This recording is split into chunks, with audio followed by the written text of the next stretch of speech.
Cruel world. My name is Dr. Shaham Das. I'm a consultant forensic psychiatrist. I assess mentally disordered offenders for a living so that you don't have to. So I came across this video by Psych2Go, which is 7 signs that somebody is a sociopath. And shout out to Psych2Go, by the way. They're a very popular sort of psychological information website. They've got 11.7 million subscribers, which is about 11.7 million more than I do.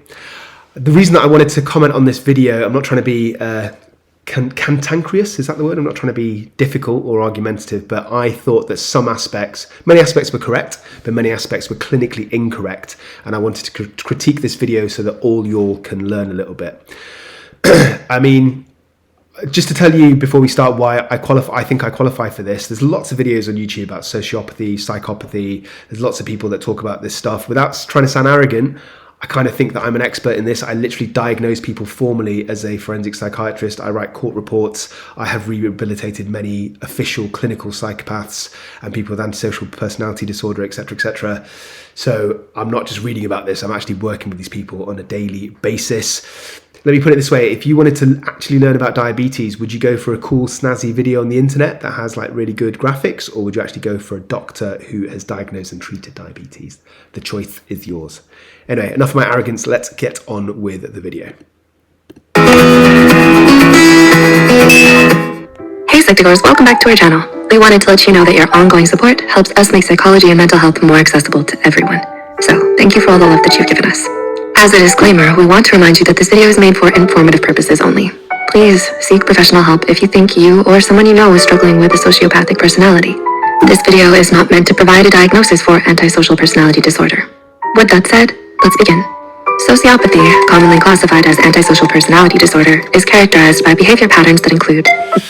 So this is actually one of my big gripes with this video, and I don't want to keep repeating myself, so I'll say it once at the beginning. I won't keep going back to the same point, but that's actually incorrect. So I think the problem is that antisocial personality disorder and sociopathy, even though they're kind of used interchangeably, they're not the same thing. So antisocial personality disorder is a clinical diagnosis. Doctors, people who think they're very clever with lots of names, lots of letters after their names like myself, do specific tests. It's diagnosed in mental health category systems and criteria such as the ICD, DSM-5, specifically for antisocial personality disorder, whereas sociopathy is like a vague, informal term. It's not really a clinical diagnosis. It's just a general term that involves this kind of area, and it's not really used in a clinical setting. And also, sociopathy is more about behavior. So let me give you an analogy. To me, this is the same as the difference between depression and being sad. So clinical depression is a diagnosis. There are specific symptoms as well as low mood. There's lack of energy, lack of enjoyment, biological symptoms. If you look at some of the diagnostic criteria, you need to have a certain number of symptoms for a certain number of weeks to cross the threshold for a diagnosis. So it's very kind of structured and formal. Whereas being sad just means, well, it just means being sad. There's lots of reasons that people can be sad, but not everybody who is sad has clinical depression. You could be sad because of a bereavement, because of a breakup, because not enough people have subscribed to your YouTube channel. Whereas clinical depression is formal. So this is a long-winded way of me saying antisocial personality disorder, formal structural diagnosis, sociopathy, more of a vague concept. Anyway, what are the features according to Psych2Go? Disorder is characterized by behavior patterns that include manipulation, deceit, aggression, and lack of empathy. Sociopaths tend to engage in risky behavior and violate laws at the expense of themselves or others. These individuals may have a compromised moral compass and are usually perceived as unethical, immoral, and irresponsible. Despite media's glamorization and inaccurate portrayal of sociopaths, most of them are not serial killers. So just to make it even more complicated, not even really talked about psychopathy. So sociopaths and psychopaths are not quite the same thing, even though there's a massive overlap. Again, psychopathy is a formal clinical diagnosis. It's everything to do with antisocial personality disorder, which Psych2Go has just outlined, but also the people who are psychopaths are charming and manipulative. Sociopaths and psychopaths are not the same thing. I've actually done a video on the differences between them. I'll put the links in the channel. It's one of my best videos, also one of my funniest videos. I urge you to see it. I've also done another video on the difference between psychopaths and narcissists. So all psychopaths are narcissistic, but not all narcissists are psychopaths. But anyway, I can't I don't want to delve into too much of that because it'll just be too long a video. Let's get into me critiquing Psych2Go. They can be CEOs, lawyers, business owners, politicians, Wall Street traders, housewives, doctors. They could be anyone. So, yeah. So Psych2Go said that not all sociopaths are serial killers. That's completely true. So there's a common misconception is that psychopaths are violent or have this uncontrollable anger. Actually, that's not true at all. So it's no secret. Almost everybody knows that psychopaths do well in the corporate world. So they become things like CEOs because they're willing to stab other people in the back. They don't have any empathy. They'll do anything to get a promotion. One of my critiques is it just said, didn't it, that they could be anybody. They could be housewives, doctors. I think they missed an opportunity to say something a bit more helpful. They could have said which professions have a higher overrepresentation of sociopathy. That would have been more interesting and helpful. So instead of saying they could have been everybody, they should have said that there are more sociopaths who are CEOs. We know that. Surgeons, first responders. So ambulance responders, paramedics or something, because they have a lack of fear. Psychopaths, sociopaths do. So they're very good at kind of acting under pressure.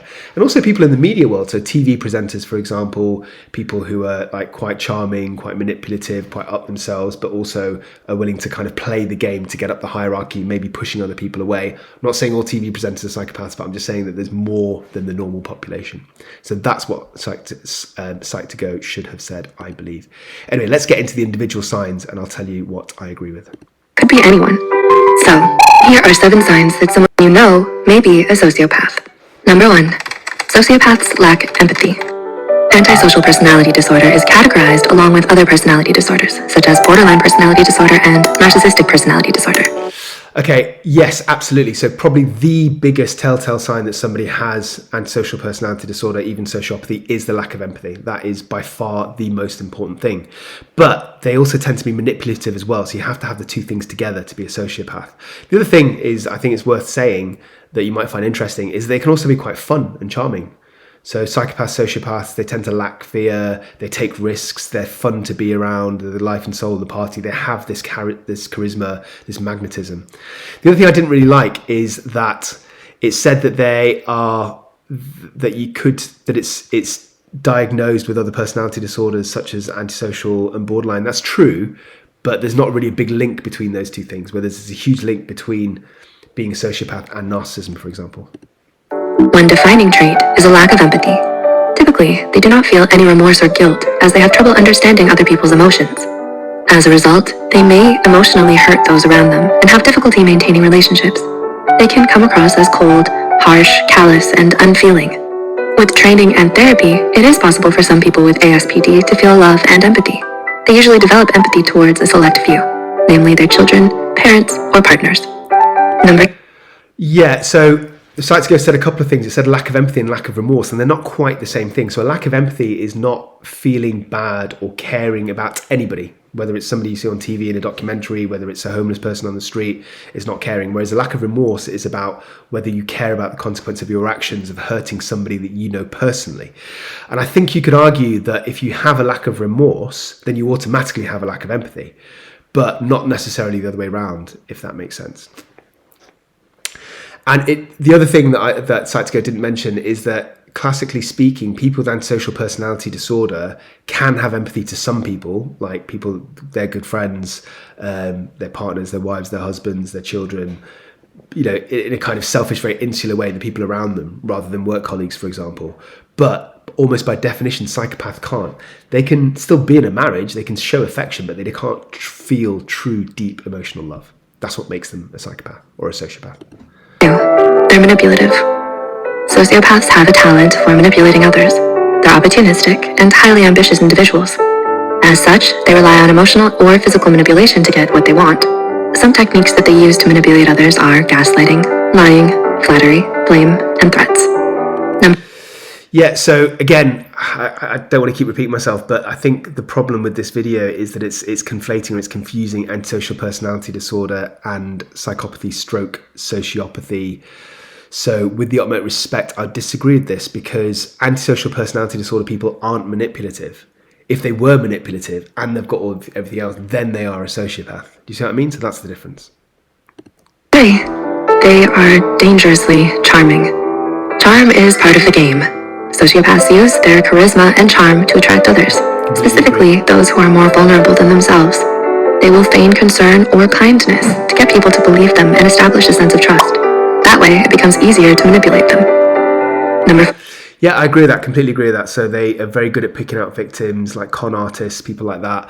But the ones, being a bit pernickety here, but the one area I would disagree is that they don't always pick on people who are vulnerable or who they can exploit. They might just do it to help themselves in other ways. So if they want to rise up the social ranks and have like high power friends or popular or cool friends, then those people aren't their victims as such. They're not ripping them off, but they're still kind of using the situation to their advantage. Number 4. Sociopaths are ill-tempered and impulsive. Though those with ASPD usually resort to manipulation, they are also more impulsive and ill-tempered. They're prone to engaging in risky and illegal behavior at the expense of themselves or others. Different factors affect the development of this trait, but being around people who encourage and condone violence make it more likely for someone with ASPD to be violent themselves. Exposure to domestic abuse and animal cruelty are some early manifestations of violent behavior in a person who has ASPD. Number 5. That's good. I completely agree with that. You've nailed that one. Psych2Go. Keep going. Person who has ASPD. Number 5. They have strained relationships. If a sociopath manages to establish a relationship, they will most likely be very possessive over the other person, especially if it's a romantic relationship. Sociopaths see people as a means to an end, whether it's to glean information from, or for emotional fulfillment, or for money. They use people to obtain something and feel threatened when someone tries to insert themselves. Yeah, that's pretty good. So I would say that there's not necessarily the strained relationships or the jealousy within antisocial personality disorder, but there is within psychopaths because they're so much more narcissistic. The other thing is, from my clinical experience, having diagnosed and assessed loads of people with antisocial personality disorder, they're not necessarily jealous people, but if they do have antisocial tendencies, so lack of empathy, impulsivity, don't care about the rights and wrongs of other people, willingness to be violent, etc., if they have that and they're jealous, then that makes them extremely dangerous. So this is one of the things that I would specifically look at if I was doing a risk assessment in an individual, i.e. how dangerous are they to go on and hurt their partner, even kill their partner. So just to clarify, antisocial personality disorder doesn't equal jealousy, but antisocial personality disorder plus jealousy equals potential risk of violence. Insert themselves. Number 6. They're narcissistic. ASPD can occur with other personality disorders, namely narcissism. It's important to note that not all narcissists are sociopaths, but most sociopaths can be narcissists. Sociopaths develop a superiority complex and use this complex to justify the way they treat others. Because sociopaths do not feel remorse, they do not normally apologize. And number 7. So it says narcissism can occur in antisocial personality disorder. I agree with that. It is possible for those things to occur together, but they don't necessarily overlap. I think it'd be more helpful if the video said what the traits that are more common. So, for example, I could say heart disease can occur with hypertension, high blood pressure. Right, that's relevant because high blood pressure is connected directly to heart disease. So that's a helpful piece of information. If you say antisocial personality disorder can occur with narcissism, there's no overlap there. That's like saying heart disease can occur with eczema. That's true, it can occur with eczema, but there's no clinical connection between the two. Antisocial personality disorder plus narcissism equals sociopathy. So sociopaths are narcissistic, yes. Antisocial personality disorder, not necessarily narcissistic.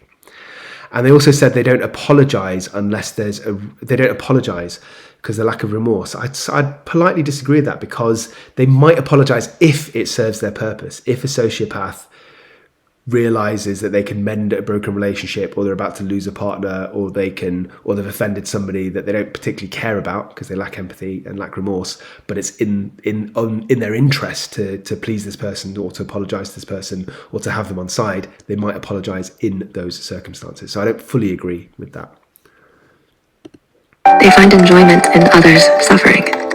Though individuals with antisocial personality disorder do not show empathy, there are some rare exceptions.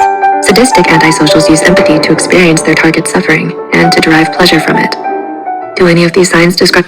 Yeah, I don't think it's fair to say or accurate to say that most people with antisocial disorder see pleasure in other people suffering if they are people they don't know. They might be indifferent, they might not care, but I don't think they get pleasure unless that person has wronged them. So that's the crucial bit. If that person's wronged them, then they might wish retribution more than the average person. And that is, as Psych2Go said, it's more about sadism, I would say, than being antisocial. So sadism isn't a personality disorder, it's a personality trait. So it's like the difference between having a symptom versus a diagnosis. Sadism is a symptom, it's not a diagnosis of a personality disorder. So let's get to the end of this video and I'll tell you my overall thoughts. When you know, let us know down in the comments below. If this video helped you and you think it could help someone else too, give it a like and share it. The studies and all right, Psych2Go, enough plugging. Okay, so before I tell you my final comments and my overall kind of conclusion about the Psych2Go video, I just want to say that if you would consider subscribing, I would very much appreciate it. Not only does it help me out immeasurably, but it will actually stop food getting stuck in your teeth, guaranteed, or your money back. Hope these videos are helpful. My intention is to help you start to think more like a forensic psychiatrist, also to take over the world, not going too well.